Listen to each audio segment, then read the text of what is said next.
The sky over Geneva turned a strange metallic gray as the first Zyphar ships slipped into orbit. They hung there like suspended monoliths, larger than anything humanity had ever constructed. Satellite feeds struggled to process the scale of their forms. Spires of dark alloy bristling with unknown machinery, surfaces glinting coldly in sunlight that had not yet reached the lower atmosphere. Inside the UN command, alarms sounded intermittently, but no one flinched. Commander Aria Voss stood in the center of the operations room, arms crossed, eyes scanning the rotating holographic map of Earth and the alien fleet. She didn't speak yet.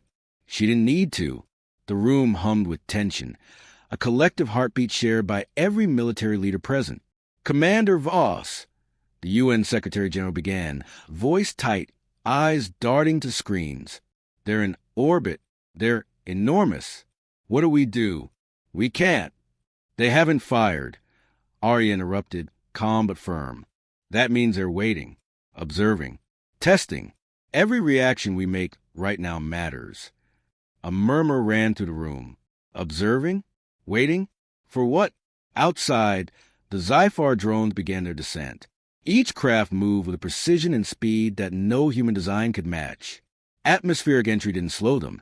Instead, they split into swarms scanning, probing, cataloging. Every nation's radar systems lit up with their approach, yet the humans could not even begin to comprehend the scale of the alien calculations. Then came the voice. Not sound as humans understood it. No vibrations carried through the air, but a direct, incomprehensible pulse delivered through all communication channels simultaneously. Every screen flickered, every earpiece buzzed. "Surrender. Your world will be spared." The words repeated in the alien cadence, stark, commanding, and absolute. A shiver ran through the room.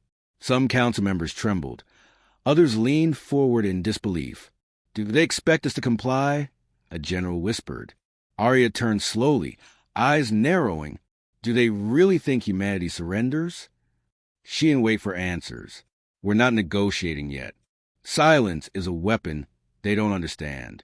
Let them hear nothing." Silence fell, not the nervous, hesitant kind, but a deliberate, resolute quiet that seemed to thrum against the walls. The council stiffened. "We need a response," someone finally cried.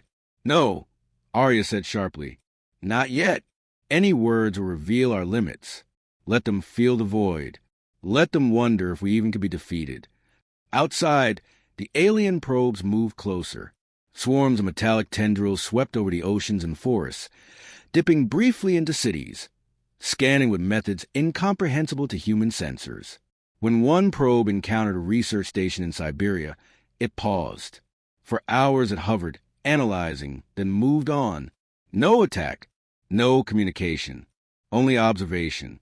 In a corner, Lieutenant Marichin, young and sharp-eyed, tapped her tablet nervously.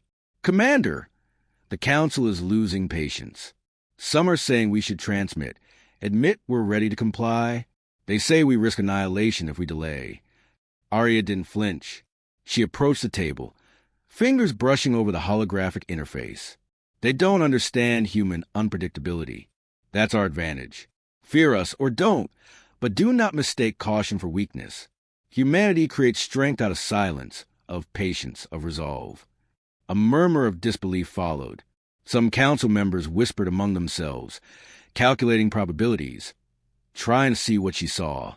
She could almost feel their thoughts, fraying at the edges of logic, their confidence shaken by something simple yet terrifying.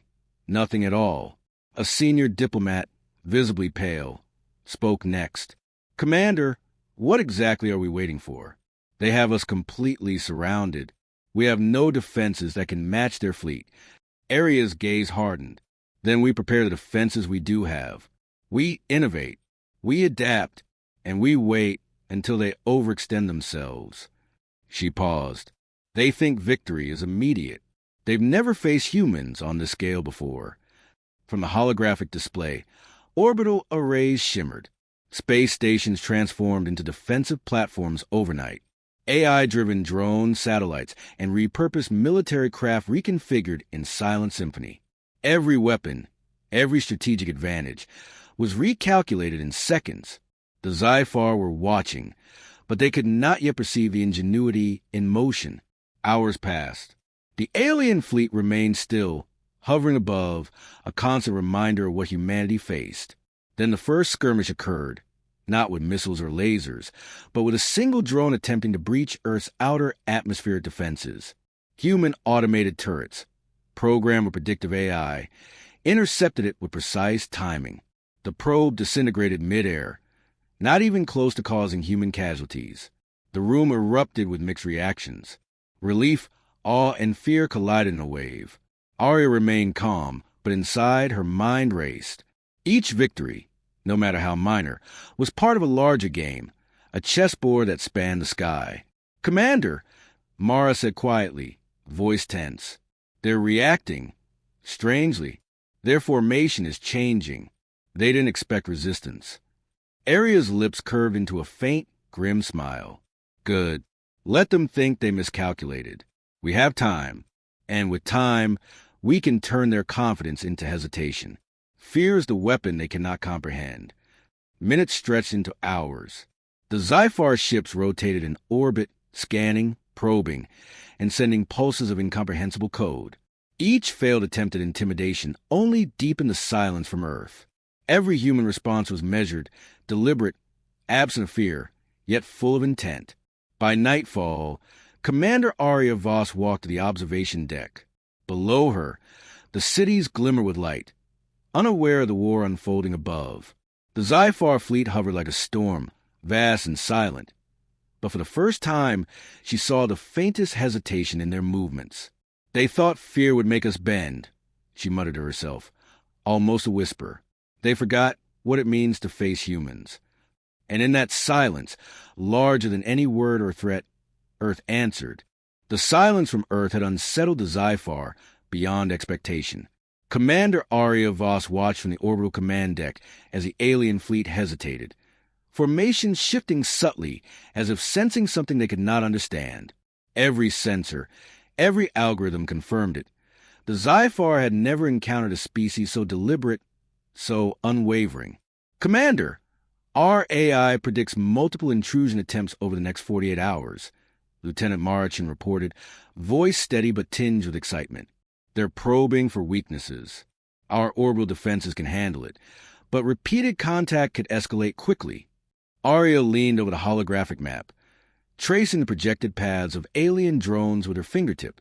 "Let them probe," she said softly. "Each attempt teaches us more, and each failure teaches them doubt." The first major engagement came at dawn. A swarm of Zyphar drones descended toward the Pacific Ocean, targeting Earth's new orbital defense grid.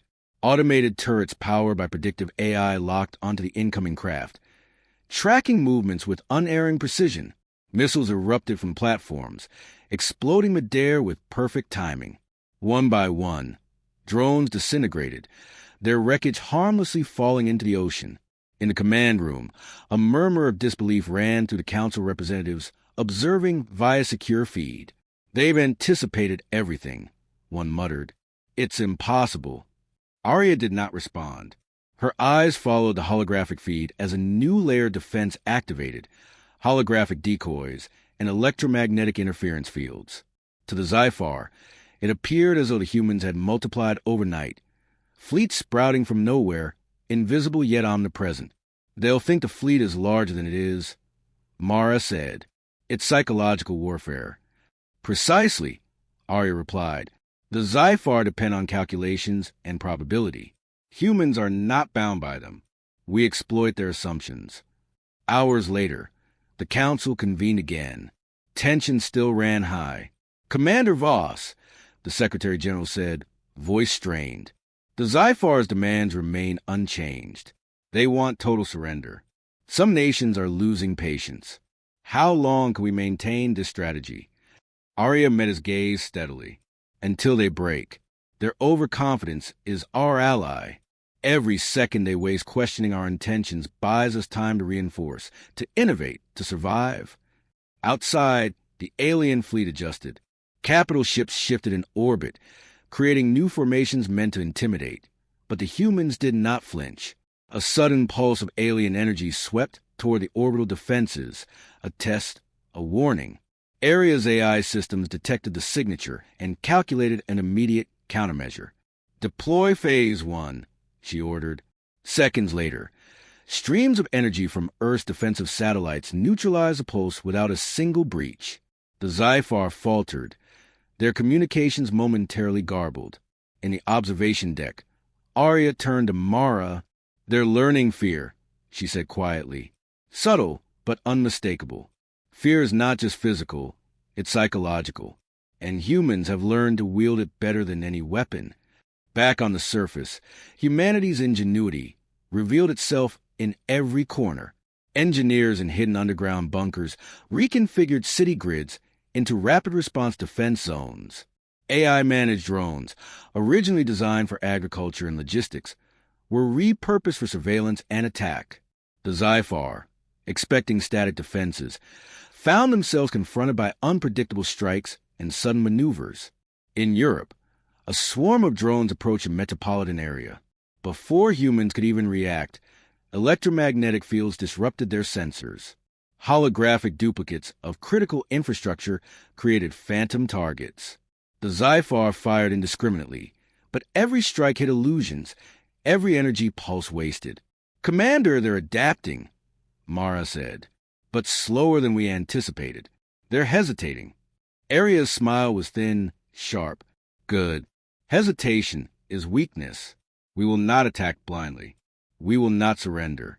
Every move will be calculated, but they will never see the full picture." By evening, the first significant clash occurred. Zyphar capital ships attempted a coordinated strike against orbital defense stations above the Atlantic. Human satellites responded instantly, converging energy pulses in a network barrage that disabled part of the alien fleet. A flash of destruction, metallic spires exploding mid-orbit, sent shock waves through human communications channels. Admiral Reyes to command, crackle a voice from a naval network. Multiple enemy vessels neutralized. Civilian casualties, 0. The council erupted into controlled applause. Some members could not contain relief, while others stared at Aria in disbelief. "Commander Voss," the Secretary General said, all breaking through tension. How is this possible?" "Predictability is their mistake," Aria said. "They assume fear will dictate our choices. It does not. They assume logic is sufficient to predict us. It is not. They assume silence is submission. It is not. Humanity thrives in unpredictability." Later, Aria convened a small strategy group. Maps of space, Earth, and orbital trajectories flickered in holographic displays. Each countermeasure, each new layer of defense, was discussed, revised, and tested virtually. The Zyphar continued to probe, but each failure fed into Earth's advantage. "Every failure teaches them doubt," Aria said, pointing to the virtual grid. "Every hesitation, every miscalculation brings them closer to losing cohesion. And when they do, we strike decisively." Mara looked uneasy. "Are we sure we're not provoking them too much?" Aria's eyes were cold, determined. "If we act rashly, yes, but we act intelligently. They may outgun us, outsize us, but they cannot outthink the chaos of humanity." As night fell over Earth, the alien fleet remained massive and silent above the clouds. And yet, for the first time, Aria could detect it. The slightest disruption in their formation, the subtle hesitation in their movements. The Zyphar had expected terror. They had expected surrender. What they found instead was silent, calculated resistance, more terrifying than any weapon. Aria stood alone on the observation deck, staring at the distant silhouettes of alien ships. "They'll remember this," she muttered. "They'll never forget what it means to face humans who refuse to bend." Below, the cities continued to glow. Humanity went about its evening unaware, but above, in orbit and command centers across the globe, a battle of minds, strategy, and will have begun. And for the first time, it seemed humanity might prevail, not because of superior firepower, but because they refused to be understood, refused to be predictable, refused to submit. In silence, Earth had struck first. Dawn broke over the Pacific, painting the sky in shades of pale gold and ash. From orbit, the Zyphar fleet loomed like a storm frozen in motion, silent and immense. Commander Aria Voss stood on the command deck of the orbital station. scanning the alien formations with a keen, unyielding gaze. This was it, the final test. "Commander," Lieutenant Marichin said, voice tight, "they're massing for a full-scale assault. Sensors indicate coordinated vector shifts across 5 quadrants. They've decided to strike simultaneously." Aria's fingers hovered over control interface. "Then we make them overextend. Let them commit everything to a single strike. Their arrogance will be their downfall." Below, the council watched the same holographic projection. Panic flickered across several faces. But Aria's calm radiated through the room, a silent reassurance that strategy still ruled the day. The first salvo came without warning. Zyphar energy pulses, bright and jagged, surged toward Earth's orbital defenses. But they encountered something entirely unexpected. Human systems had anticipated not just their attack, but the angles, timing, and electromagnetic signatures. Pulses collided mid-space with a cascade of interference, neutralizing most strikes before they reached satellites. "Impact minimal," reported Admiral Reyes. "Outer ring fully operational. Civilian zones unaffected." Aria nodded, her expression unreadable. "Good. Keep them thinking they can dominate. We'll turn their overconfidence into chaos." The Zyphar, however, were not easily deterred. Their fleet rotated in synchrony, releasing hundreds of probe drones toward key terrestrial targets. Human AIs tracked, predicted, and neutralized them, sometimes before they even entered the atmosphere. But Aria had more than defense in mind. "Activate Project Echo," she ordered. A network of satellites and orbiting drones shifted formation, releasing synchronized electromagnetic pulses that mimicked the signature of massive human fleets where none existed. Holographic projections bloomed across multiple layers of orbit, creating phantom battalions that glimmered in alien sensors like a second, invisible Earth. Lieutenant Chen's eyes widened. "They'll think we've multiplied tenfold.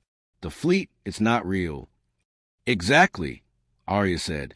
"Let them waste resources chasing shadows." And waste they did. Zyphar ships adjusted trajectories to counter non-existent forces, miscalculations rippling across their formations. Internal communications flared as their AI-driven command system struggled to reconcile contradictory data. Confusion, hesitation, and frustration began to show in their movements. "Commander," Mara said, voice barely above a whisper, "they're breaking formation. They're arguing, or whatever the alien equivalent is. They don't expect resistance of this scale." Aria allowed herself a thin smile. "Good. Chaos is the truest weapon of the human mind. We'll strike when it matters most." Below, Earth cities remained eerily calm, oblivious to the battle raging above. Engineers monitored urban grids, ready to implement secondary defenses if probes reached the surface, but most interventions were no longer needed. Human ingenuity had made the alien advance erratic and unpredictable. Hours passed. Zyphar capital ships, misled by phantom fleets and false signals, collided mid-orbit, minor explosions dotting the void. Each miscalculation weakened their cohesion, and each failure fed the confidence of Earth's forces. Aria turned to Mara. "Prepare the final sequence. Once we engage, it must be decisive." "Yes, Commander," Mara replied, already inputting the complex commands. "Signal every orbital defense station," Aria continued. "Simultaneous activation. Focus on the lead capital ships. We hit their nerve centers, not every vessel." The operation unfolded with terrifying precision. Human satellites unleashed targeted electromagnetic pulses, disabling communications between Zyphar ships. Countermeasures disrupted propulsion, forcing massive vessels to drift helplessly in orbit. Smaller ships, stripped of guidance, collided with one another or tumbled into the atmosphere, burning in brilliant arcs of fire. On the observation deck, Aria watched the alien fleet unravel. "They underestimated the power of unpredictability," she muttered. "They assumed strength as numbers, not ingenuity." Admiral Reyes' voice broke through the tension. "Commander, the lead ship of their formation has lost propulsion. Secondary systems failing. Capital Command is compromised." Aria's mind raced. One final move remained. Deploy the orbital tether grid. Entangle and immobilize the remaining ships. then let gravity finish the rest. The tether grid, a series of electromagnetic cables stretching kilometers into orbit, snared the lead vessels. The Zyphar, now unable to maneuver, collided with drifting drones and their own failing ships. Explosions rippled through the fleet, metallic spires shearing, energy cores detonating in bursts that lit the night sky. Below, the council and military observers were stunned into silence. Even the most hardened generals could not contain awe. "They're retreating!" Mara exclaimed. "Overlord Threx has issued a withdrawal order." Aria did not relax. She studied the holographic feeds, noting subtle signs of hesitation in the retreat. "Not surrender," she said quietly, "but respect. They've learned what they misjudged." The Zyphar fleet, diminished and fractured, began its slow departure from orbit. Humanity had survived, not through sheer force, but through cunning, coordination, and unyielding resolve.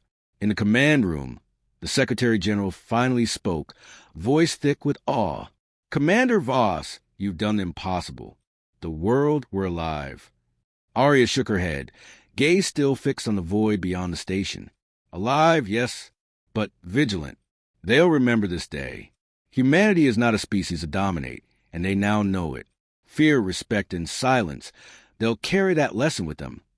Mara glanced at her, incredulous. We won. All of us. Without a single city destroyed. Without surrender." Aria finally turned, eyes softening only slightly.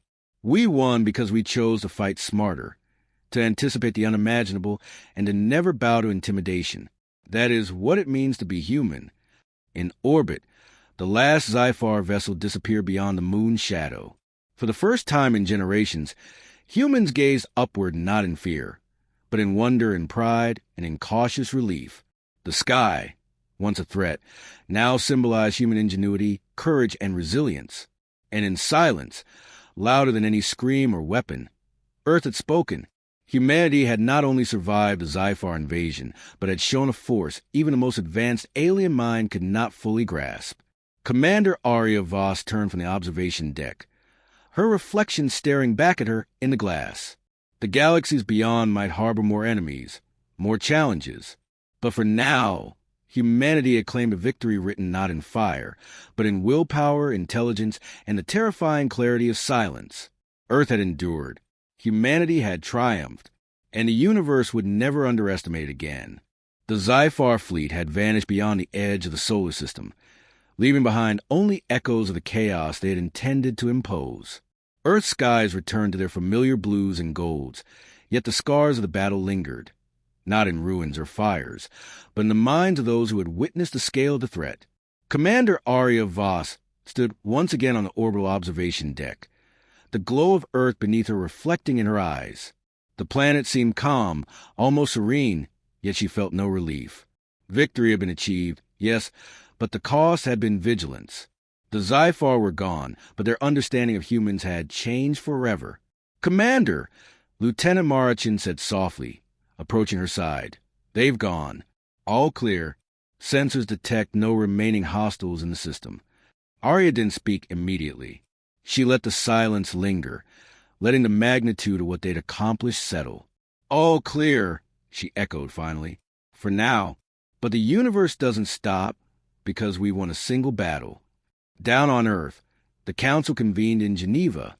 Nations had breathed as one during the conflict, but now divisions threatened to resurface. Some leaders wanted to capitalize on the victory, pushing for aggressive expansion into space to assert dominance. Others warned caution, arguing that the Zyphar had been humiliated but not defeated, and that overconfidence might invite future retaliation. The Secretary General turned to Aria, his expression a mix of gratitude and worry. "Commander Voss, the world owes you a debt. But what do we do next?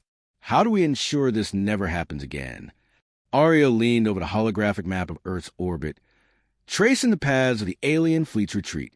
"We prepare, not for vengeance, but for survival. We strengthen defenses, expand our sensor networks, refine our AI coordination, and we train humanity to act as one. The Zyphar learned that humans are unpredictable. We must never let them or any other species see weakness." A murmur ran through the council. One diplomat, older, with silver hair, spoke hesitantly. "Commander, are you suggesting preemptive action? Should we strike at them before they return?" Aria's eyes hardened. "No. Preemptive action invites retaliation and moral compromise. Our strength lies in ingenuity, adaptability, and resolve. Let them underestimate us. Let them come. And when they do, we will be ready, not with anger, but with clarity, strategy, and unity." Meanwhile, humanity's scientists worked around the clock, analyzing every fragment of alien technology recovered from the orbital battlefield. Shards of metallic alloys, dormant drones, and remnants of the Zyphar communication arrays offered insight into technology previously unimaginable. Engineers reverse engineered components cautiously, ensuring no risk of triggering any residual systems. "Commander," Mara said as they reviewed holographic projections of the recovered materials, "the Zyphar's propulsion systems could redefine human space travel. But it's unlike anything we've ever designed. We can learn from it, but safely." Aria nodded. "Exactly. Knowledge is power, but reckless curiosity invites disaster. We must be smarter than the Zyphar, not just in battle, but in understanding their technology. Every lesson counts." Across the globe, ordinary humans returned to their lives, unaware of the cosmic gamble that had unfolded above them. Yet subtle changes rippled through society. New scientific initiatives, renewed collaboration between nations, and a shared awareness that the galaxy was no longer a distant dream, but a theater of possible conflict. In the command room aboard the orbital station, Aria convened her team for a debriefing. "We have proven what humans are capable of," she began. "Not by brute force, but by creativity, coordination, and courage. Let this be remembered. Our strength is not just in our weapons, but in our minds and our will. We survive because we refuse to be predictable, because we refuse to submit." A young analyst, voice trembling, asked, "Commander, do you think they'll return?" Aria's gaze hardened, thoughtful yet unshaken. "Perhaps. But if they do, they will face a species that has learned, adapted, and grown stronger. Humans are not merely survivors. We are innovators. And no species, no matter how advanced, should ever underestimate what that means." Even as Earth celebrated, Aria's mind remained alert. She reviewed simulations of potential Zyphar tactics, considering contingencies and worst-case scenarios. The fleet's retreat was not surrender. It was a pause. And in that pause, Earth had the opportunity to evolve its defenses, sharpen its strategy, and prepare its people. On the surface, Mara joined her in observing the night sky. The stars were bright, unblemished by the scars of battle. Yet Mara spoke softly, almost in awe. "Commander, do you ever wonder they'll come back?" Aria didn't answer immediately. She watched the heavens, thinking not of fear but of potential. "If they do, we will be ready. But not because we hope for peace or dread war. We will be ready because humans adapt. We survive. We prevail. And we never surrender, not in silence, not in thought, not in action." Below, Earth began to implement long-term measures inspired by the conflict. Cities incorporated decentralized defense grids. Scientists established interplanetary observation outposts. Education systems emphasized critical thinking, problem-solving, and collaboration, skills that had proven decisive against the Zyphar. Humanity had turned a near-extinction event into a catalyst for growth. Months passed. The Zyphar remained distant, yet their shadow lingered in human consciousness. Aria conducted regular simulations, stress-testing strategies, preparing the next generation of leaders, engineers, and defenders. Every decision, every training exercise, honed the species' capacity to respond to threats both known and unforeseen. In quiet moments, Aria reflected on the battle itself. The terrifying silence that had unnerved the Zyphar. The refusal to submit, the calm, calculated resistance, was more than a tactic. It was a declaration of human identity. Humanity had not relied solely on weapons, numbers, or technology. It had relied on ingenuity, courage, and the unpredictable spark of creativity that no alien calculation could fully anticipate. As she returned to the observation deck one last time, Aria's gaze swept the horizon. Earth rotated silently beneath her, oceans glinting, continents sprawling in peaceful majesty. The Zyphar were gone, but the memory of confrontation lingered, a reminder that the universe was vast, dangerous, and full of unknowns. Yet humanity, for all its imperfections, had endured. "Commander," Mara said, placing a hand lightly on her shoulder, "the people will need to know what we faced. They'll need hope as much as they'll need caution." Aria smiled faintly. "Then we give it to them. Not through fear, not through tales of war, but through truth. Humanity survived because we are human. We are resilient, we are resourceful, and we will continue to be so. That is our story, and it must be told." Above, the stars shimmered, indifferent yet eternal. Humanity had faced an unimaginable threat, had resisted, had innovated, and had prevailed. And in that victory, Commander Aria Voss understood what all humans had come to realize. Survival was not given. It was earned through courage, ingenuity, and the terrifying, unyielding clarity of silence. And so Earth turned, silent but unbroken, ready for whatever the universe might bring next.